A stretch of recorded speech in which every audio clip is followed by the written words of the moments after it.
Very different from the way that I thought about the devil. Again, excuse my DJing. I'll just play you a few minutes from this clip. Hopefully you can hear this, but I can turn it up.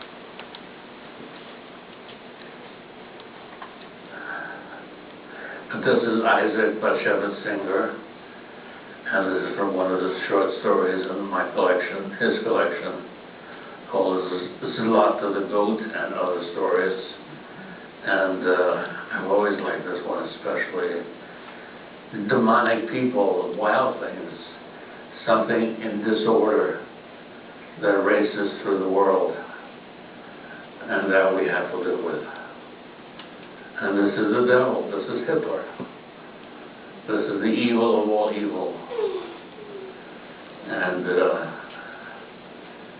the fact that it's attached to the shtetl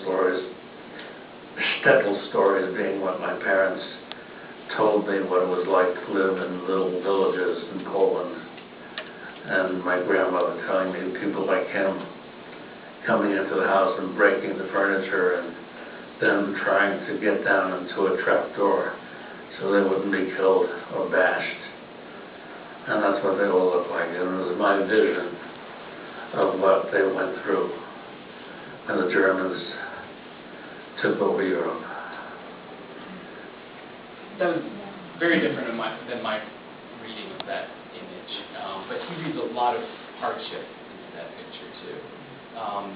And that interaction was also interesting because it brings him back every time you look at it to stories of his father. And I'll talk more about Sendak's father in a minute.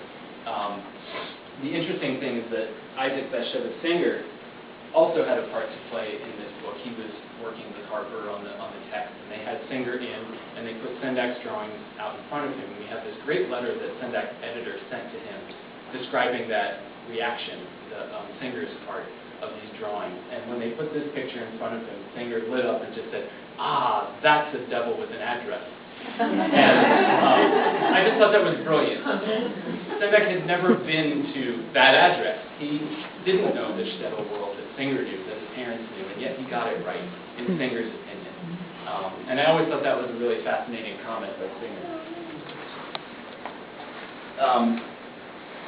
His father's shtetl stories were, by and large, orally told to he and Jack, for the most part, his older brother.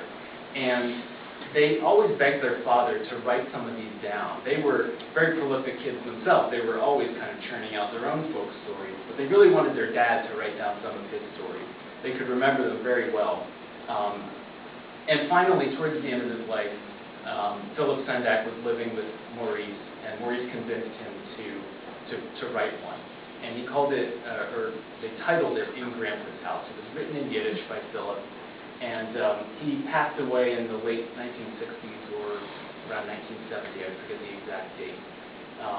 And Sendak couldn't illustrate it right away. It took him a very long time to adjust to his father's death before he could illustrate the story that his father had written.